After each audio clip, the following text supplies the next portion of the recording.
Welcome, my dear students, to another session on percentage. We've already discussed all the concepts of percentage, so we'll be doing some practice questions. Start करते हैं session को. And if you not already check the previous sessions तो पहले एक बार उनको checkout कर लो, concept को समझ लो, फिर प्रैक्टिस सेशन पे आओ. हर एक क्वेश्चन के बाद में पॉज करो, read the question, try to attempt it and then watch the solution. Okay, तो स्टार्ट करते हैं. And if you not already subscribe to the YouTube channel and you are liking the content, then make sure to subscribe to the YouTube channel and also spread the word with others. और लोगों से भी share करो, अपने friends से भी share करो ताकि उनका भी बेनिफिट हो सके. ठीक है. And if you are liking the content, if you are liking the video, then make sure to like it as well. Actually like it as well. ठीक है. तो उसको लाइक भी जरूर करो और अपना फीडबैक भी जरूर शेयर करो कि तुम्हें क्या चीज़ पसंद आया या कहीं पे तुमको डाउट है किसी क्वेश्चन में, तो वो भी जरूर मेंशन करो कि सर इस क्वेश्चन में डाउट रहा है. अच्छा, कभी कभी क्या हो जाता है, एक दो बार, जनरली तो नहीं होगा, मोस्टली नहीं होगा, बट कभी ऐसा हो जाता है कि during the process of recording the video ऐसा हो सकता है कि किसी क्वेश्चन में कोई कैलकुलेशन एरर हो जाए. ठीक है. तो अगर कभी ऐसा कुछ होता है, फॉर एग्जांपल तुम सॉल्व कर रहे हो, तुम्हें लग रहा है कि इसका आंसर कुछ और आना चाहिए और कहीं पे कैलकुलेशन में कुछ गड़बड़ हुआ है, तो एक बार पिंड कमेंट को जरूर चेक कर लेना. ठीक है. अगर किसी क्वेश्चन में कैलकुलेशन मिस्टेक हुआ है तो I will mention that in the पिंड कमेंट या फिर उसका एडिशनल कमेंट में, कि पिंड कमेंट अगर कुछ और है तो उसके एडिशनल कमेंट में ये जरूर मेंशन करूंगा कि यहाँ पे कुछ मिस्टेक हुआ है. अदरवाइज द क्वेश्चन का सॉल्यूशन इज परफेक्टली करेक्ट. ठीक है. चलो स्टार्ट करते हैं. And if you not already join the Telegram channel Mathological, then join that as well. My name is Aditya Kumar Tiwari and you can also connect with me on Telegram at ADITYA Aditya KT.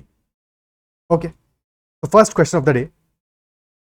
The price of petrol increased by 25%, but due to impurities in the petrol, the mileage of the bike it decreased by 8.33%. So price of the petrol has increased, but impurities hai petrol mein, that is why mileage has decreased. So we have to find the increase in expenditure of the bike. Pause the video, try to solve it. Language को समझो. अच्छा सवाल है, basic है but अच्छा है. Language को समझना है, कैसे हमारा एक्सपेंडिचर अफेक्ट करेगा प्राइस की वजह से और कैसे अफेक्ट होगा माइलेज की वजह से. तो एक्सपेंडिचर इंक्रीज हो रहा है कि डिक्रीज हो रहा है? हालांकि क्वेश्चन तो सीधे सीधे कह रहा है इंक्रीज ही हो रहा है. और क्लियरली इंक्रीज क्यों हो रहा है? बिकॉज प्राइस भी पेट्रोल का इंक्रीज हो रहा है और माइलेज डिक्रीज हो रहा है. अब अगर माइलेज डिक्रीज होगा तो तुमको सेम डिस्टेंस कवर अप करने के लिए ज्यादा पेट्रोल फिलअप करवाना पड़ेगा और पेट्रोल वैसे ही कॉस्टली हो गया है. यानी कि तुम्हारा जो एक्सपेंडिचर है वो दोनों वजहों से इंक्रीज ही करने वाला है. प्राइस में इंक्रीज की वजह से भी इंक्रीज करेगा और माइलेज की वजह से भी इंक्रीज करेगा. क्लियर है? ये दोनों बातें समझ में आनी चाहिए. तो बेसिकली हमारा जो एक्सपेंडिचर है, expenditure is proportional to price. अगर प्राइस बढ़ेगा तो एक्सपेंडिचर भी इंक्रीज करेगा, बट माइलेज अगर हमारा डिक्रीज करेगा तब एक्सपेंडिचर इंक्रीज करेगा. यानी माइलेज और एक्सपेंडिचर हमारे इनवर्सली प्रोपोर्शनल होंगे, इनवर्स प्रोपोर्शनलिटी होगा. Isn't it so? यानी कि expenditure will be inversely proportional to mileage. Inversely proportional होगा माइलेज के. क्या बात क्लियर है? ओके. अगर हम इन दोनों को एक इक्वेशन बना ले, रेशियो में जो हमने पढ़ा है प्रोपोर्शनलिटी वहां से, तो expenditure will be equal to some constant के times price divided by M. Okay. So we can say that expenditure into mileage will be equal to some constant into price, या फिर एक्सपेंडिचर इनटू माइलेज. एक्सपेंडिचर में कोई change होगा और mileage में कोई change होगा, दोनों का जो सक्सेसिव चेंजेस है उनसे हम प्राइस के चेंज को आइडेंटिफाई कर सकते हैं. या दोनों का जो नेट चेंज होगा that will be equal to change in price. क्या ये बात समझ में आती है? ये अप्रोच हम थोड़ा सा बाद में देखेंगे, बट पहले ये बात तो समझ में आती है कि एक्सपेंडिचर हमारा प्राइस के प्रोपोर्शनल है, तो प्राइस में इंक्रीज हुआ है उसकी वजह से एक्सपेंडिचर चेंज आएगा, और माइलेज के इनवर्सली प्रोपोर्शनल है. प्राइस में चेंज आया है 25% का, विच इज 1/4 का चेंज आया है और इंक्रीज आया है, तो 4 में 1 का इंक्रीज आया है. ठीक है. सो इनिशियली अगर हमारा प्राइस पी था तो now the price is 5/4 times, 5/4 times हो जाएगा. और माइलेज में डिक्रीज हुआ है, mileage has decrease by 8.33% which is 1/12. तो 1/12 का डिक्रीज आया है, यानी कि माइलेज इनिशियल वैल्यू का 11/12 हो गया है, कम हो गया है.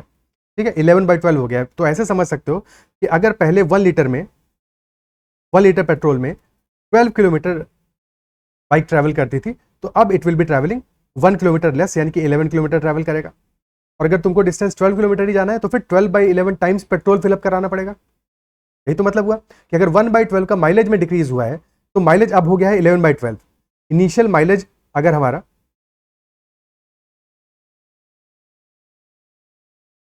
m था तो now the mileage is 11/12 m. तो अगर डिस्टेंस 11/12 ट्रैवल करेगा for same quantity of petrol, तो हमें 12/11 टाइम्स पेट्रोल फिलअप कराना पड़ेगा. तो इसकी वजह से ये चेंज आएगा, हमारा पेट्रोल की रिक्वायरमेंट 12/11 हो जाएगी. Petrol required will be 12/11. और प्राइस ऑफ पेट्रोल हो गया है 25% ज्यादा, यानी प्राइस ऑफ पेट्रोल भी 4 में 1 से इंक्रीज किया है, यानी कि प्राइस ऑफ पेट्रोल की वजह से चेंज आएगा 5/4 का। क्या ये बात की है? Petrol required is 12/11 and 5/4 is the price of the petrol. तो प्राइस चेंज का नेट में मामला बना अपना क्या, 4 से 3 टाइम्स जाएगा, 3 × 5 15/11 हो गया, यानी इनिशियल जो हमारा एक्सपेंडिचर था उसका अब एक्सपेंडिचर हमारा 15/11 टाइम्स हो गया है। तो new expenditure is equal to, अगर हम इनिशियल को ई मान लें, so this will be 15/11 times E. क्या ये बात समझ में आती है? ठीक है, क्या ये बात क्लियर होती है? अब हमने सारी बातों को लिखा नहीं है कि अगर इनिशियली हम प्राइस मानते हैं लेटर से पी, और ठीक है, अगर हम प्राइस मानते पी और उसके अकॉर्डिंग सॉल्व करते तो प्राइस डिवाइडेड बाय माइलेज हो जाता, क्योंकि अगर हम एक डेफिनेट डिस्टेंस जा रहे हैं, क्वेश्चन यही पूछ रहा है, increase in expenditure for same, अगर हमारा जो डिस्टेंस ट्रेवल्ड है वो सेम होगा तो उसके लिए क्या चेंज आएगा, तो प्राइस बाय माइलेज वाला इक्वेशन बनेगा। ठीक है, तो इसीलिए हमने लिखा 15/11 हो गया है हमारा एक्सपेंडिचर, यानी कि 11 में कितने का इंक्रीज आया है, 15 का अगर हो गया है तो 4 का इंक्रीज आया है। 11 यूनिट्स अगर हमारा एक्सपेंडिचर इनिशियली था तो now the expenditure is 15 units, now it is 15 units. क्या है बात क्लियर है? ठीक है, इज दैट क्लियर? तो अब एक्सपेंडिचर हमारा 15 यूनिट्स हो गया, यानी कि 4 यूनिट का इंक्रीज आया है, तो there is a change of 4/11, 4/11 का चेंज आया है, और 1/11 is equal to 9.09%। 1/11 is 9.09%, so 4/11 आ जाएगा 36.36%। 36.36% हमारा आ जाएगा। क्लियर है? ठीक है, ओके। इसी बात को ऐसे भी समझ सकते हो, पेट्रोल में चेंज आया 25% का, यानी कि अगर इनिशियली पेट्रोल का जो प्राइस था 4 था, तो नाउ द प्राइस इज 5, 4 से 5 हो गया, और माइलेज 1/12 से डिक्रीज किया, यानी कि माइलेज अगर पहले 12 था तो अब हो गया 11, और इसकी वजह से पेट्रोल का कंजम्पशन अगर पहले 11 लीटर्स था, कंजम्पशन अगर पहले 11 लीटर्स था, तो अब कंजम्पशन हमारा हो गया 12 लीटर्स, और price into consumption is expenditure, और कंजम्पशन हमारा 1/माइलेज होगा, कंजम्पशन और माइलेज इनवर्सली प्रोपोर्शनल होगा, तो यही बात तो ही, price into consumption is equal to expenditure, isn't it so? तो नेट में मामला क्या बना, इनिशियली अगर हमारा एक्सपेंडिचर था 4 × 11 दैट इज 44, अब हो गया है 5 × 12 दैट इज 60, 44 से आ गया 60, यानी कि there is a change of 16 in 44, so this change is 16/44 which is 4/11। बाकी कहानी तो समझ ही रहो, 36.36% will be our answer in this case। क्या ये बात क्लियर है? ओके, ठीक है, नेक्स्ट क्वेश्चन करते हैं। Rakul buys goods worth ₹6650. He gets a rebate of 6% on it. After getting the rebate, he pays sales tax at 10%. Find the amount he will have to pay for the goods. So Rakul is buying the goods worth ₹6650, but he is getting a rebate of 6%. Rebate यानी कि discount मिल रहा है 6% का, and after getting that rebate, so first rebate का discount apply होगा, इसके बाद में जो हमारा प्राइस बनेगा उस पे Rakul has to pay sales tax at the rate of 10%। Rakul generally female का नाम होता है, रकुल प्रीत होता है शायद, एनीवे तो सेल्स टैक्स 10% का पे करना है, तो वो एडिशनल अमाउंट होगा, और वो कैलकुलेट होगा किस पे, रिबेट के बाद वाले प्राइस पे, प्राइस आफ्टर रिबेट पे। तो you have to find the amount he will have to pay for the goods. तो initially amount to be paid is ₹6650, and then there is a rebate of 6%। तो अगर 6% का rebate है, so effectively we'll have to pay 94% price, and then there is a sales tax, additional sales tax at the rate of 10%, और 10% यानी कितना हो, 1/10 का tax लगेगा। तो टोटल हमारा प्राइस हो जाएगा 11/10, 10 में 1 का चेंज आएगा, न्यूमरेटर हो जाएगा 10 + 1 11, तो 11/10 will be the value. Okay, तो 0 से 0 गया, तो this will become 665 into 11 into, ये भी सिंप्लीफाई होकर 47/50 हो जाएगा। अभी और सिंप्लीफाई हो सकता है, 5 से डिडक्ट करेंगे तो यहाँ बचेगा 10, और ऊपर वैल्यू आ जाएगा 133। okay, so now this is 133 into 11 into 47। okay, so this will be 11 into 47, या तो 133 into 11 कर ले, तो 1330 plus 133 1463 into 47, और दिस डिवाइडेड बाई 10। ओके, तो 1463 का 47 से मल्टीप्लाई करोगे, क्या वैल्यू आएगा? एक काम हम ये कर सकते हैं, 1463 को 50 से मल्टीप्लाई कर दें, 50 से मल्टीप्लाई कर दें, और फिर 3 से मल्टीप्लाई करके सब्ट्रैक्ट कर देंगे, तो 1463 इंटू 50 माइनस 1463 इंटू 3, और ये वैल्यू क्या आने वाला है हमारा, दिस विल बी 100/2, यानी 146300 divide by 2 which will be equal to 73150 और इसमें सब्ट्रैक्ट करेंगे हम 1463 into 3 this will be 4200 4380 4389 4389 is that it? So तो ये वैल्यू हमारी क्या आने वाली है? क्या वैल्यू आने वाला है? 73150 में से हम 4389 सब्ट्रैक्ट कर रहे हैं। ओके सो क्या वैल्यू आ जाएगा? सबसे पहले 3150 को सब्ट्रैक्ट कर दिया, 70,000 बच गया। इसके बाद में एडिशनली हमें सब्ट्रैक्ट करना है 1239 को, तो 6800 61 73150 में जब हम सब्ट्रैक्ट करेंगे 4389 तो इफेक्टिवली हमारा कितना बचेगा? 68,761 बचेगा। ठीक है, ये नंबर लिख दिया था। ठीक है, 68,761 बचेगा और हमें डिवाइड बाई 10 करना है अल्टीमेटली इसमें, तो आंसर विल बी 6876.10 रुपीज। ठीक है, और एज सच हमें एग्जैक्ट आंसर निकालने की जरूरत थी भी नहीं इस क्वेश्चन में, हमें अप्रॉक्सीमेट वैल्यू चाहिए था। अप्रॉक्सीमेट वैल्यू चाहिए था तो वहां से भी हम जा सकते थे कि हम सिर्फ और सिर्फ इस कैलकुलेशन को यहां पे देखते, तो हमें नेट में यूनिट डिजिट पे क्या मिलने वाला है? यूनिट डिजिट यानी कि जो हमारी सबसे इंपॉर्टेंट सिग्निफिकेंट डिजिट होगी लास्ट में, 3 इंटू 7 21 यानी लास्ट में आएगा 1 आएगा, और डेफिनेटली क्योंकि हम डिवाइड बाई 10 कर रहे हैं तो 0.1 आना चाहिए, तो answer in that case will be option A. तो इस कैलकुलेशन का हमें कोई जरूरत नहीं था, बट ये करना जरूरी है, आना जरूरी है, समझ में आना जरूरी है चीज़ों को। ठीक है, बट एग्जाम में अगर ऑप्शंस गिवन होंगे तो फिर स्टेट में ऑप्शन ए को मार्क कर देंगे। ये तो इस क्वेश्चन को करने का एक तरीका हो गया। सेकंड मेथड क्या हो सकता है कि हमें रिबेट मिल रहा है 6% का, यानी कि 6% का पहले तो डिस्काउंट मिल रहा है and then we are increasing the price by 10%, फिर हम 10% का इंक्रीज कर रहे हैं, तो सक्सेसिव चेंजेस है।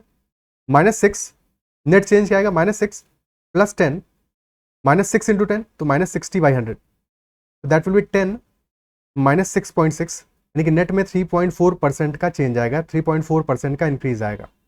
ऑलरेडी हमारी वैल्यू है 6650 और 3.4% का इंक्रीज आ रहा है। ठीक है, तो 3.4% का वैल्यू क्या होगा? 1% इज 66.5, 1% इज 66.5, तो 3% आ जाएगा हमारा 180, 198, 199.50 और फिर 0.4% और इंक्रीज करना है, 0.4% और इंक्रीज करना है। 0.1% की वैल्यू क्या होगी? 6.65। ठीक है, सो 0.4% की वैल्यू क्या आ जाएगी? 6.65 इंटू 4।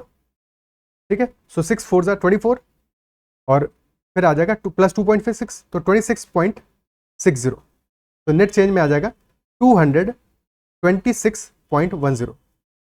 ये नेट में इंक्रीज आएगा हमारा, इसको ऐड कर देंगे हम 6650 में, तो हमारा वैल्यू आ जाएगा 6876.10। तो ऐसे भी कर सकते हैं, इस तरह से भी कैलकुलेशन किया जा सकता है, बट बेस्ट अप्रोच क्या है? तुम अगर इस तरह से करो तो ऐसे करो, अदरवाइज यहां से करो तो हमेशा, क्योंकि हमें ऑप्शंस गिवन है, तो ऑप्शंस गिवन हो तो फिर स्ट्रेट अवे यूनिट डिजिट देख के तुम मार्क कर सकते हो, और अनलेस की वो दो ऑप्शंस में गिवन हो, फिर वहां से तुम्हें एक एस्टिमेशन भी लगाना पड़ सकता है कि हमारा आंसर किसके क्लोज आना चाहिए। ठीक है, क्लियर है? ऑप्शन ए हमारा आंसर आ जाएगा, कोई दिक्कत? ओके, नेक्स्ट क्वेश्चन करते हैं।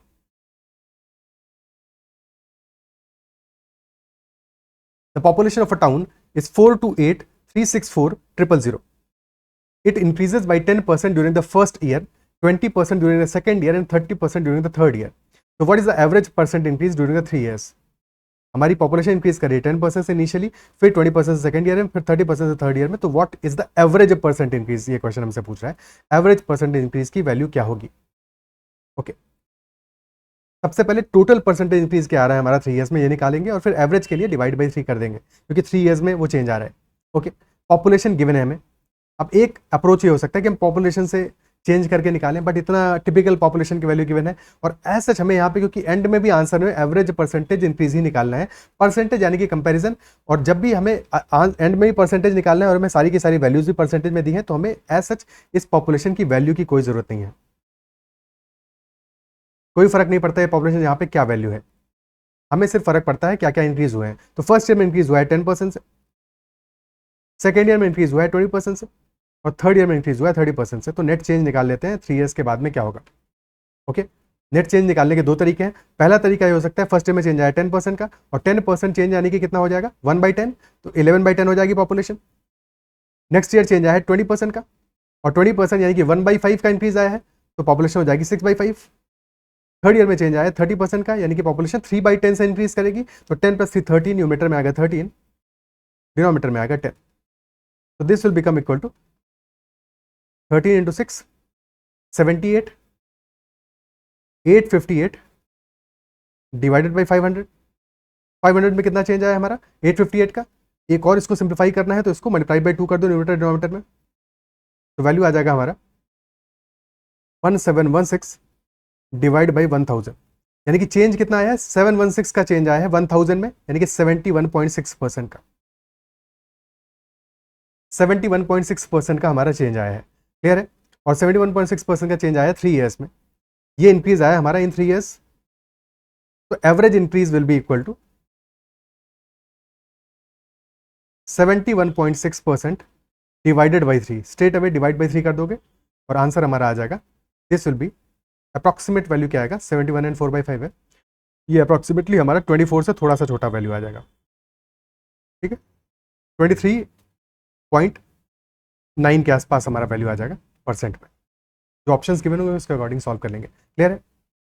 ओके, क्या ये अप्रोच समझ में आता है? अब यही सेम चीज हम परसेंटेज में सक्सेसिव इंक्रीज लगा के भी कर सकते थे कि 10%, 20% और 30% का इंक्रीज आया है, तीनों ही इंक्रीज की वैल्यूज है। 10% और 20% से नेट चेंज क्या आएगा 10 + 20 + 200/100 यानी +2, तो +32% का चेंज आ गया। और फिर 32 और 30 को एडिशनली कर लोगे साथ में, 32 + 30 + 32 × 3 दैट इज 96, 960/10, 960/100, तो दिस विल बी 62 + 9.6 यानी कि 71.6%। अगर हमें सिंपल वैल्यूज दी है परसेंटेज की, जैसे कि यहाँ पे 10, 20, 30, 40, 50 इस टाइप की वैल्यूज दी है जिनको मल्टीप्लाई करके 100 से डिवाइड करना बहुत ही ईजी है, तो हमेशा हमें सेकंड वाला मेथड अप्लाई करने की कोशिश करनी चाहिए, क्योंकि यहाँ पे कैलकुलेशन बहुत ही आसान हो जाता है, बहुत ही आसान हो जाता है, क्योंकि दोनों वैल्यूज हमारी 10 का मल्टीपल है, अल्टीमेटली तो मल्टीप्लाई करोगे दोनों को 100 का मल्टीपल आ जाएगा, तो सारी चीजें बहुत स्ट्रेट अवे हमारी कैलकुलेट हो जाएंगी। क्या ये बात क्लियर है? ठीक है, उसके बाद की कहानी पता ही, एवरेज इंक्रीज निकालने के डिवाइड बाई 3 कर दोगे और क्वेश्चन हमारा डन डन डन डन हो जाएगा। ठीक है, ओके, नेक्स्ट क्वेश्चन करते हैं। The price of an article was increase by R%, तो प्राइस को इंक्रीज किया हमने R% से, and afterward the new price was decrease by R%, as a result the final price is ₹1। पहले R% से increase किया है, फिर R% से डिक्रीज किया है, और फाइनल प्राइस हमारा ₹1 है, तो we have to find the initial price. Initial price find out करना है। ओके, लेट अस से इनिशियल प्राइस हमारा है P, तो पहले हमने R% से इंक्रीज किया यानी कि 1 + R/100 किया है, देन R% से डिक्रीज किया तो 1 - R/100 किया है, और रिजल्ट हमारा आ रहा है 1। 100 को एलसीएम ले लेते हैं, सो आ जाएगा P × 100 + R divided by 100 × 100 - R divided by 100, and this is equal to 1। और यहाँ से P की वैल्यू आ जाएगी 100 × 100 divided by 100 + R × 100 - R, which will be equal to 10,000 divided by 100 का square minus R square divide by 10,000 minus R square, so this will be the value of initial price. क्या बात clear है? बहुत ही आसान सवाल, simple सा values लगा के और मार्क कर देना है। R की जगह कोई और वैल्यू दी होगी तो भी सॉल्व हो जाएगा। ठीक है, next one, there are 50 successive percentage discounts given in a series of 2%, 4%, 6%, 8% and so on, so what is the net discount percentage, that is what the question asking. अब 50 सक्सेसिव डिस्काउंट परसेंटेज कैसे उनको apply करेंगे? पहले हम change कर रहे हैं 2% से, तो पहले डिक्रीज आ रहा है 2% का, नेक्स्ट में डिक्रीज आ रहा है 4% का, फिर डिक्रीज आ रहा है 6% का, एंड सो ऑन। और डेफिनेटली हमारा पहला अगर डिक्रीज 2% है, दूसरा 4%, तीसरा 6% एंड सो ऑन, तो बेसिकली जो हमारा nth डिक्रीज होगा दैट विल बी 2n% का डिक्रीज।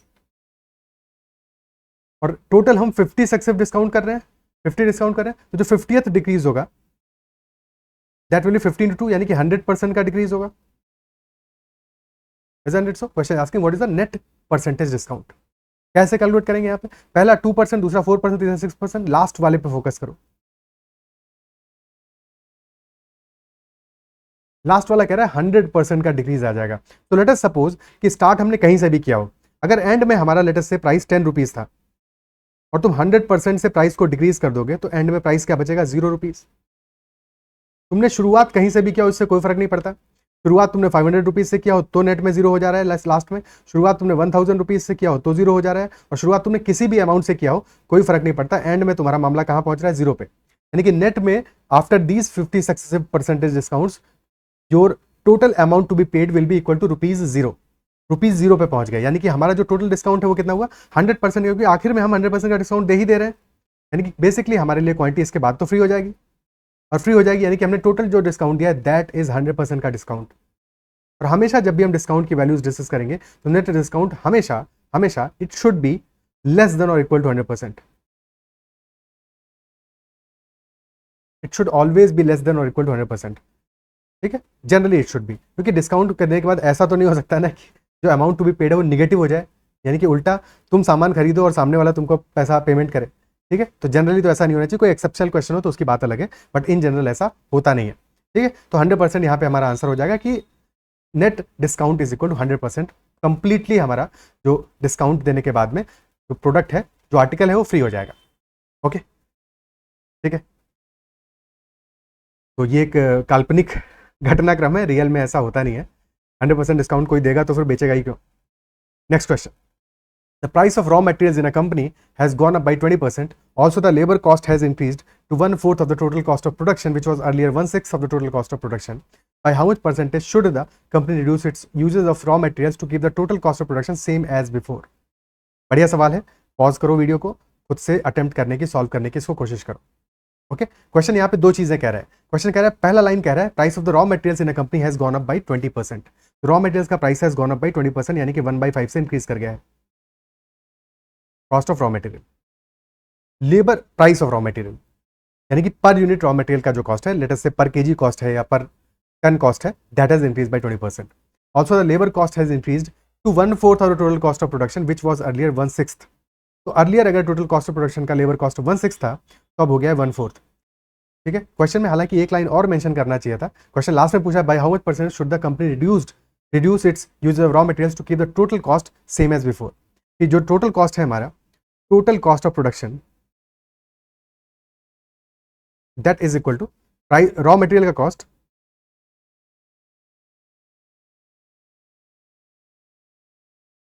Plus labour cost. तो total cost in such a case is raw material cost plus labour cost. ये मेंशन होना चाहिए था आइडियली, तो और भी बेहतर हो जाता, बट अगर नहीं मेंशन है तो ये हमें एज्यूम करना पड़ेगा कि इसके अलावा कोई भी और एडिशनल कॉस्ट नहीं है। यही दो कॉस्ट है इक्वेशन में, और इन्हीं के अकॉर्डिंग हमें इस क्वेश्चन को सॉल्व करना है। क्लियर है? ओके, अब क्वेश्चन हमारा एक बात कह रहा है कि रॉ मटेरियल का जो प्राइस है वो 20% से इंक्रीज कर गया है। प्राइस इंक्रीज कर गया 20% से, और लेबर कॉस्ट जो है हमारी वो इंक्रीज की है 1/4 of total cost of production से, जो कि अर्लियर नहीं 1/4 तो अब हो गया है, earlier it was 1/6 of the total cost of production.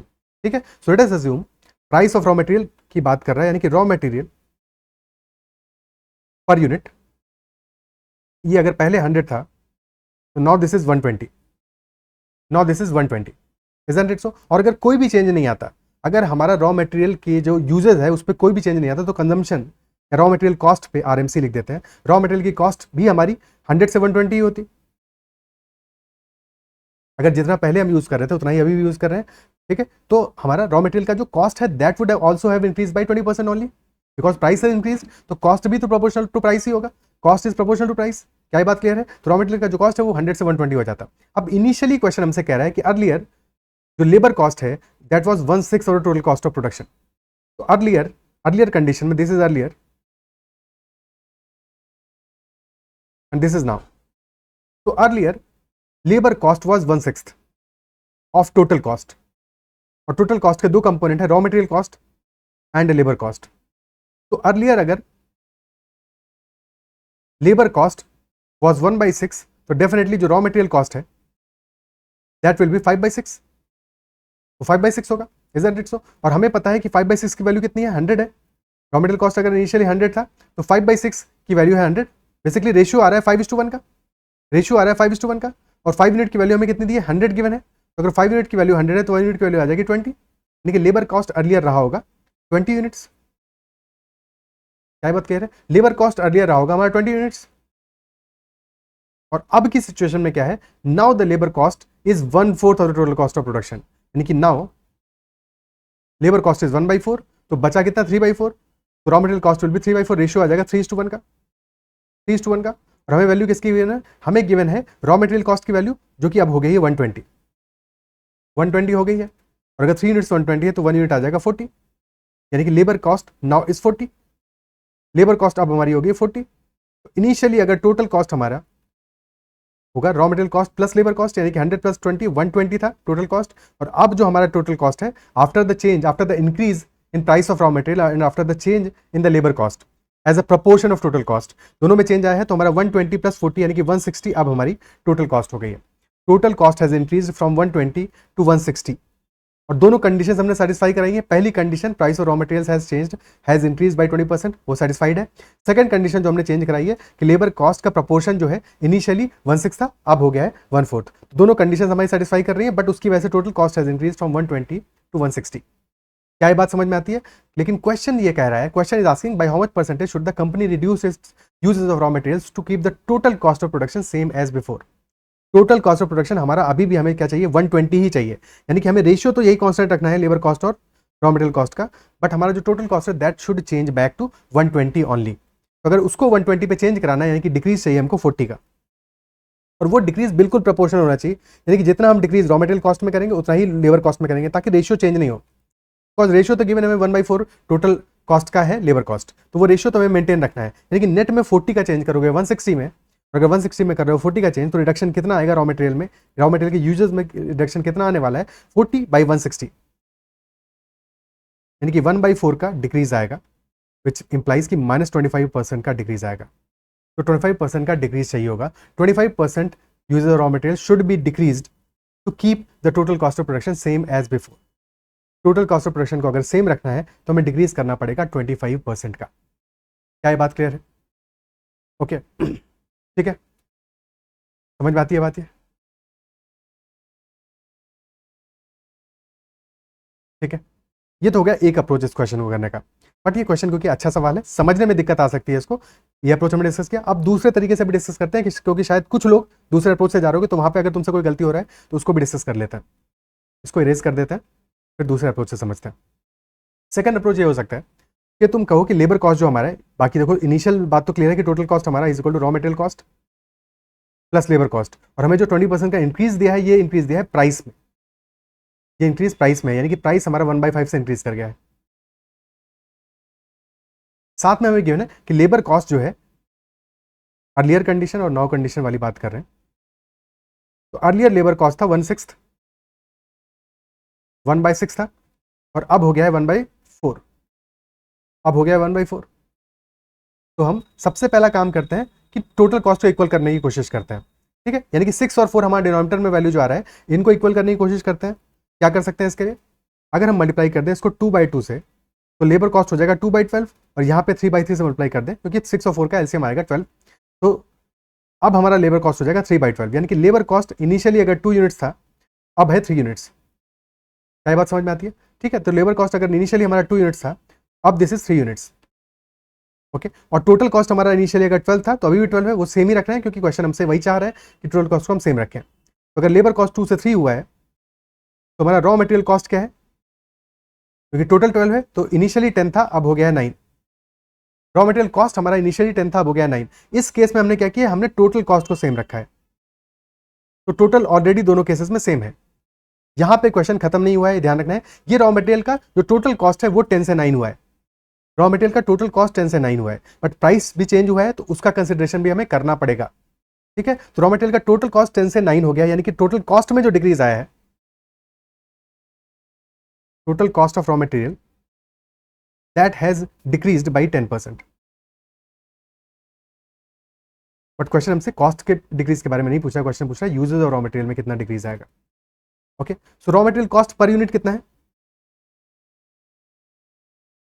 वही तो है प्राइस, यही तो प्राइस है, और यही हमारा क्या हुआ है, 20% से इंक्रीज हुआ है, यानी कि अगर इनिशियली ये कॉस्ट हमारा 5x था, अब ये 6x हो गया है। टोटल कॉस्ट तो 10 से 9 हुआ है, but raw material cost per unit 5x से 6x हो गया है। क्लियर है? ठीक है, 5x से 6x हो गया है। तो अगर हम डिवाइड कर दें टोटल कॉस्ट में से पर यूनिट कॉस्ट, तो हमें कितना यूनिट यूज हुआ है, यूजेस पता चल जाएगा, यूजेस आ जाएगा total raw material cost divide by per unit cost which is equal to price. तो प्राइस के ही बराबर है, ठीक है, तो प्राइस के ही बराबर है, तो यूजेज नंबर आ जाएगा 10/5x यानी कि 2/x, और सेकंड वाले केस में यानी कि अब के केस में दिस विल बी 9/6x यानी कि 3/2x। बेसिकली इस x को इग्नोर करो, हमें रेशियो से मतलब है, रेशियो से मतलब है, तो इनिशियली वैल्यू अगर 2 था तो अब ये हो गया है 3/2 यानी कि 1.5, यानी कि 0.5 का डिक्रीज आया है यूजेज में, 2 से 1.5 हो गया है, 0.5 का डिक्रीज आया, तो there is decrease of 0.5 on the base of 2। Initially अगर 2 kg हम यूज कर रहे थे तो अब 1.5 kg यूज कर रहे हैं, 2 टन यूज कर रहे थे तो अब 1.5 टन यूज कर रहे हैं, तो रेशियो की बात समझ में आनी चाहिए, यानी कि 0.5 का डिक्रीज आया है 2 में, डेसिमल हटा दोगे दिस विल बी 1/4 का डिक्रीज आया है विच इज 25% का डिक्रीज आया है। तो यही उस क्वेश्चन को करने का सेकंड मेथड हो सकता है। क्या ये बात समझ में आती है? पहले वाले केस में हमने ये किया कि पहले हमने दोनों कंडीशंस को सेटिस्फाई कराया, टोटल कॉस्ट की फिक्र नहीं की, टोटल कॉस्ट ऑफ प्रोडक्शन को लास्ट में हमने सेम कराया और उसकी वैसे चेंज देख लिया। इस बार हमने इनिशियली से ही टोटल कॉस्ट को सेम रखा और फिर देखा कि हमारा रॉ मटेरियल के यूजेस में क्या फर्क आएगा। क्या ये अप्रिशिएट कर पा रहे हो? तो दोनों मेथड से मैंने समझा दिया सो दैट तुमको तुम्हारा जो कॉन्सेप्ट है वो फंडामेंटली बिल्कुल क्लियर हो जाए और कितना भी मुश्किल सवाल क्यों ना आए तुम एग्जाम में उसको अपनी तरफ से अंडरस्टैंड करके सॉल्व करने की कोशिश कर सको। क्लियर है? एक बार इस चीज को खुद से भी और करने की कोशिश करना और समझने की कोशिश करना। एक और क्वेश्चन इसके बाद में इसी सेम कॉन्सेप्ट पे लेते हैं ताकि तुम्हारा कंसोलिडेशन ये टॉपिक और बेहतर तरीके से हो जाए। ये पर्टिकुलर जो क्वेश्चन है, इस टाइप का क्वेश्चन अगर कभी आता है तो तुम इसको प्रॉपर्ली सॉल्व कर सको और बिल्कुल भी तुम्हारे दिमाग में डाउट या संशय नहीं रहे। ओके, तो अब ये जो अगला क्वेश्चन आ रहा है इसको पॉज करके खुद से सॉल्व करने की कोशिश करो। पहले वाले को भी ट्राई किया होगा बट इसको एक बार फिर से करो। अब तो समझ चुके हो तुम, तो अब एक बार थोड़ा सा लैंग्वेज में फर्क है बट लैंग्वेज को इसलिए ध्यान से पढ़ना। क्वेश्चन ये कह रहा है the price of raw materials has gone up by 15%। तो price of raw materials has gone up by 15% and labour cost has also increased from 25% of the cost of raw material. Initially क्या है 25% of the cost of raw material है, labour cost total का नहीं है, last वाले question में total का था, इस बार है 25% of the cost of raw material to 30% of the cost of raw material. Okay. By how much percent should there be a reduction in uses of raw material so as to keep the cost same? यानी कि इस बार भी हमें total cost को same रखना है तो कितना रिडक्शन होना चाहिए, कितना हमें रिडक्शन करना पड़ेगा, ये क्वेश्चन हमसे ये बात पूछ रहा है। ठीक है, क्योंकि इस बार भी हमें टोटल कॉस्ट जो है वो सेम ही रखना है, टोटल कॉस्ट को ही सेम रखना है। क्लियर है? तो रॉ मटेरियल का जो कॉस्ट है अगर हम सेम मानते हैं, सेम ही यूज हो रहा है, तो उस केस में क्या होगा, प्राइस 15% से इंक्रीज किया है, यानी कि अगर इनिशियली 100 था तो अब हो गया है रॉ मटेरियल कॉस्ट 115। ठीक है, यहाँ पे हमारा एजम्पशन क्या है, सेम यूजेस, कि जितना पहले यूज कर रहे थे उतना ही अब कर रहे हैं, बिकॉज प्राइस में चेंज आया है, चेंज रॉ मटेरियल के कॉस्ट में नहीं आया है, बट हमने ये एज्यूम किया है कि यूजेस सेम है और अगर यूजेस सेम है तो जो प्राइस में चेंज आएगा वही हमारा रॉ मटेरियल की कॉस्ट में भी चेंज आएगा। दैट इज वाई 100 से हो गया 115। और लेबर कॉस्ट में क्या फर्क पड़ेगा, इनिशियली 25% है यानी कि 100 का 25% 25 होगा, बिकॉज अब है 25% of cost of raw material, total cost का नहीं है, रॉ मटेरियल की कॉस्ट का है। और फाइनली 30% है तो 115 का 30% कितना आएगा, दैट विल बी 10% है 11.5, तो this will B 34.5। This is labour cost. तो टोटल कॉस्ट हमारा हो जाएगा raw material cost plus labour cost, तो दिस विल बी 125 और finally this will B 115 plus 34.5 यानी कि 149.5।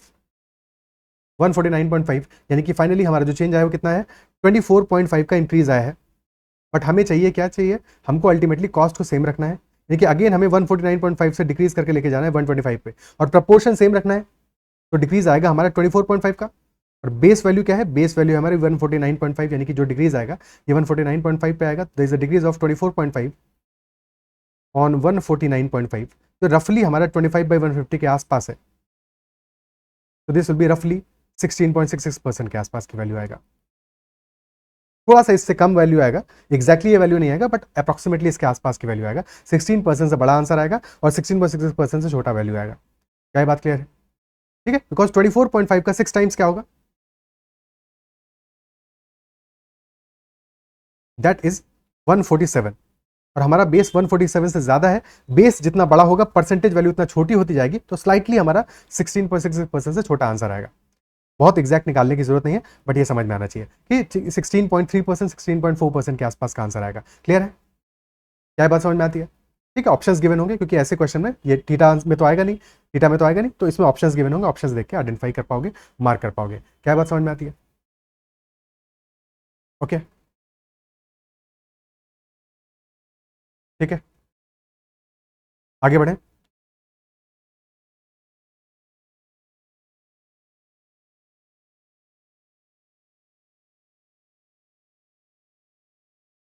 तो इतना ही रखते हैं आज के सेशन में।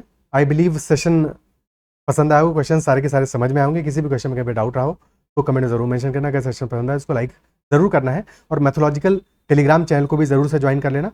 If you have any queries और क्वेश्चंस और फीडबैक तो मेक श्योर कि कमेंट जरूर करना, ठीक है। तो कमेंट जरूर करना है और अपने फ्रेंड से भी जरूर सेशन को शेयर करना। अगर अब तक तुमने यूट्यूब चैनल को सब्सक्राइब नहीं किया है तो जरूर से कर लेना। And you can always always always message me on Telegram at ADITYAKT। You can always connect. कोई भी डाउट है, कोई भी कंसर्न है प्रिपरेशन रिगार्डिंग, तुम्हारी कोई भी क्वेरी है तो डेफिनेटली मैसेज कर सकते हो। That is all for this session. Bye bye, take care, keep learning.